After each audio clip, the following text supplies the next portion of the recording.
The back room of Burke's saloon reeked of whiskey, sweat, and fear.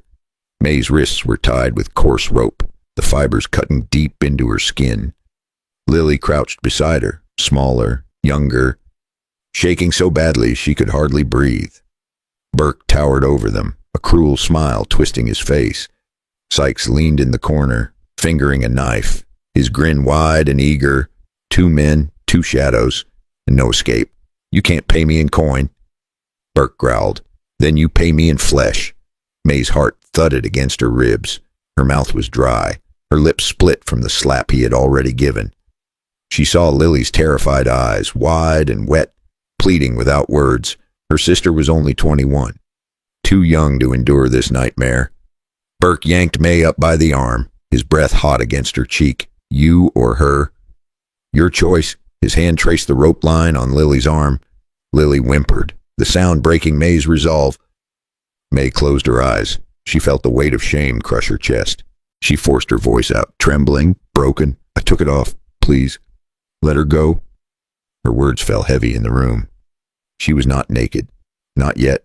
But she felt broken inside. She had given up her pride, her body, to protect the only family she had left. Lily cried out, straining against the rope. No, don't. Please, somebody help us. Her voice cracked, echoing through the thin wooden walls of the saloon. In the front room, Jack Colton heard it. He had come for nothing more than tobacco and a quiet drink.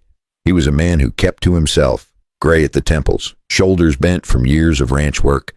But the sound that reached him now was not just a cry. It was the echo of a past he had buried. His daughter had once screamed like that. Before the bullet, before the grave, Jack set his glass down. He rose slowly, boots heavy against the wooden floor. The piano man stopped playing. The few drunks at the bar glanced up, uneasy. As Jack pushed through the door into the back, the sight froze him where he stood. May, her shirt torn at the shoulder, her eyes filled with despair. Lily, tied and sobbing, begging for mercy. Burke looming over them, his hand on May's arm. Sykes, smirking, knife catching the dim light. Jack's breath caught. The room tilted. For a heartbeat, he was not in a saloon, but back on that night 10 years ago, when his daughter had begged for help and he had been too late. His jaw tightened. His fingers twitched near the gun at his hip. Burke snarled when he noticed him. This is no business of yours, old man. Turn around. Jack did not move, his eyes locked on May's, on the silent plea written there. A woman ready to sacrifice herself, a sister ready to give her life for family. The air hung thick, charged, ready to shatter. Jack's heart pounded like a drum against his rib. He had sworn never again, never to draw, never to kill. But here it was, the same choice, the same question. Would he walk away and let history repeat itself? Or would Jack Colton act tonight and change the fate of 2 broken sisters? Jack stood there, silent, eyes fixed on the 2 sisters. The whole room seemed to hold its breath. Burke's hand tightened on May's arm, his grin curling with arrogance. You heard me, old man. Walk away. But Jack did not move. His jaw clenched. His hand drifted closer to the revolver resting on his hip. The years of rust in his soul cracked just a little. The weight of every choice he had made pressed down on him. May looked at him, her eyes begging. Her lips trembled, but no sound came out. She was out of strength. She had given everything just to keep Lily safe. Burke laughed, sharp and cruel. This one already offered herself up. Said she took it off. What a brave sister.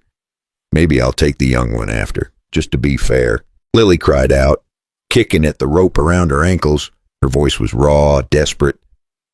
Please, mister, don't let him. Please. That cry snapped something deep inside Jack. It was like thunder rolling through his chest. In one smooth motion, his revolver cleared the holster, gleaming under the flickering lamplight. The sound of the hammer pulling back was louder than any gunshot. Sykes froze, his knife still half raised. Burke's grin faltered, his face twitching with sudden fear.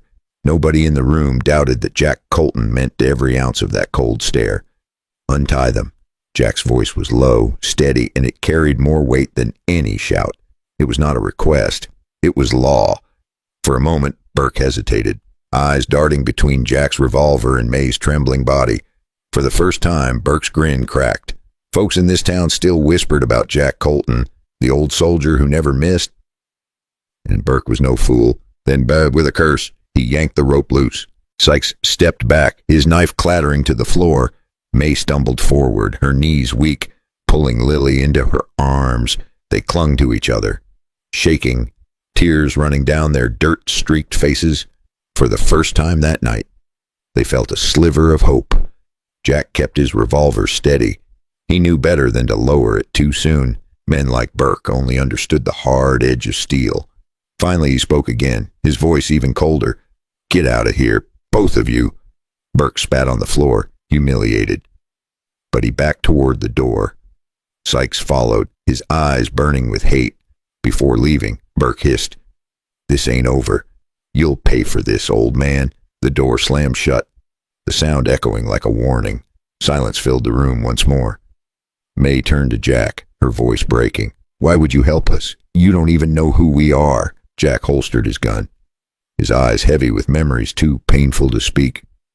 Instead, he only muttered, "Because someone should have helped my daughter. And nobody did."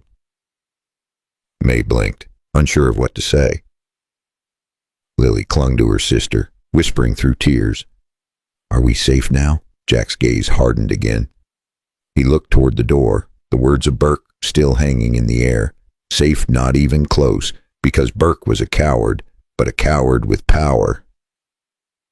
And men like that never let go. What would happen when he came back with friends? And maybe the law on his side. The night outside the saloon was heavy with silence. The sisters held on to each other as if letting go would mean falling back into hell.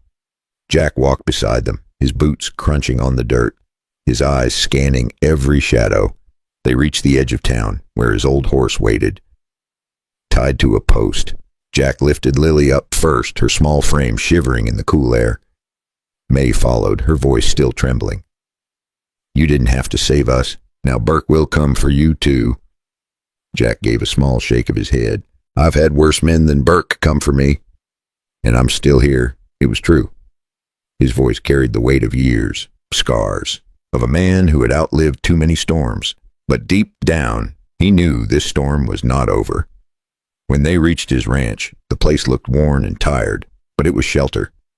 A single lantern lit the porch, casting long shadows across the dry yard. Jack led them inside, poured water into tin cups, and set out bread from a cupboard. The sisters ate in silence, too hungry to speak. Jack sat across the table, watching them, remembering nights when his own daughter had sat in that same chair. The memory cut him deep, but he kept it hidden behind a face carved from stone. Finally, May broke the silence. "What will happen when Burke comes back?" Jack leaned back in his chair, his eyes narrowing. "He will come. He is too proud to let this go." Then he looked at May straight on. "But when he does, he will find he's not the only one ready." Lily shifted nervously, clutching the tin cup with both hands. "Are you saying you'll fight them? You're just one man." Jack let out a dry chuckle, one that sounded more like gravel. "One man with a steady hand and a clear conscience can be enough." The sisters glanced at each other. For the first time since that night began, a flicker of trust passed between them. The wind rattled the shutters. Somewhere in the distance, a coyote cried out. The world felt like it was holding its breath for what was coming next. May lowered her voice. "Why us?" "Jack, you don't know us. Why risk everything?" Jack stared into the lantern flame, the answer heavy on his tongue, "Because too many times I stayed quiet. And people I loved paid the price. Not again." The room fell silent, the kind of silence that lingers in your chest long after the words fade. And friends, if you want to hear the rest of this story, if you want to see what happens when Burke comes back and tries to settle the score, then stay with me. This tale is just getting started. Make sure you subscribe so you don't miss what comes next, because Jack Colton's fight is far from over. Morning broke over the ranch with a sharp chill in the air. The sisters barely slept, their eyes heavy with fear and doubt. Jack was already outside, feeding his horse, moving slow and steady like the world had not turned upside down the night before. May stepped onto the porch, pulling her shawl tight around her shoulders. "You really think Burke will come back today?" Jack glanced at her, his face unreadable. Burke is the kind of man who does not like being shamed. Men like him always come back. Lily appeared behind her sister, clutching a tin cup of coffee too big for her hands. Her voice wavered. What if he brings more men? What if he brings the law? Jack stopped, looking out over the dry field. The law can be bent. Men like Deputy Crow have been in Burke's pocket for years. That makes them worse than outlaws. The sisters exchanged worried glances. They were safe for the moment, but safety felt like a thin blanket against a cold wind. Later that morning, Jack saddled his horse and rode into town. He left May and Lily at the ranch with strict words. Stay inside. Do not answer the door. If trouble comes, head to the root cellar and stay there. The saloon was buzzing when Jack walked in. Burke sat at a table with Sykes, and sure enough, Deputy Crow was there too. His badge catching the light, his smirk just as crooked as his soul. Well, well, Burke drawled, loud enough for the room to hear. The old rancher thinks he can play hero. Paid off my debt. Did you think that makes those girls free? The crowd went quiet. Jack kept his voice steady, calm, but every word cut sharp. They are free. And if you ever lay a hand on them again, you will answer to me. Crow leaned back in his chair, tipping his hat with a sneer. You talk big, Colton. But you forget.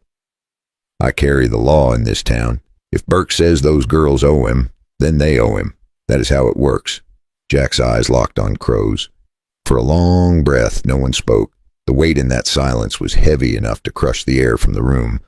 Finally, Jack said, slow and deliberate. Not this time.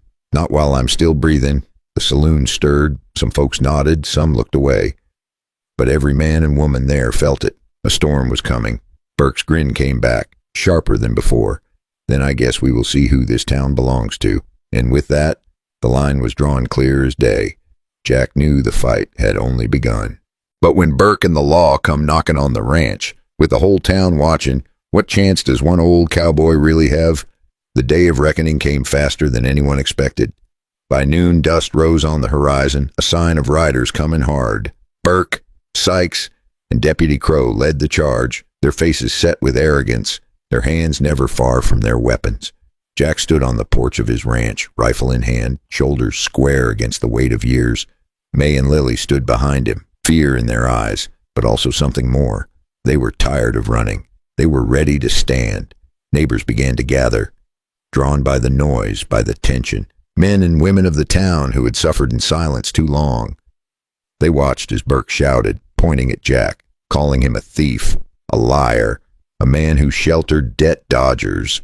Crow flashed his badge, claiming the law was on his side, but Jack's voice cut through the air, steady and strong. You all know the truth. You've seen the bruises. You know what kind of men these are. The law is not a badge. The law is justice. And justice has been missing in this town for far too long. The crowd murmured, the tide slowly shifting. May stepped forward, pulling Lily with her. Her voice shook but did not break. We are not the only ones they hurt. We are just the ones still standing. That was enough. The people found their courage, one voice at a time. Burke's power crumbled in the open-air truth. Crow's smirk faded as men he had once bullied now closed in, demanding real justice. By the end of that day, Burke and Sykes were bound with rope, marched off to face judgment beyond the town they once controlled. Crow stripped of his badge, left to answer for his corruption. As the dust settled, Jack lowered his rifle. His chest heavy, but his eyes lighter than they had been in years. May stood beside him, her hand brushing against his, a silent promise of something new. Not just survival, but a future. And here's the lesson, my friends. One man may grow old, may carry scars, may even believe his best days are behind him. But when he chooses to stand, when he chooses to do what is right, he can still change everything. Courage is not about being unafraid. It is about acting even when fear is all you feel. So let me ask you, if you were Jack, would you have walked away or would you have stood your ground?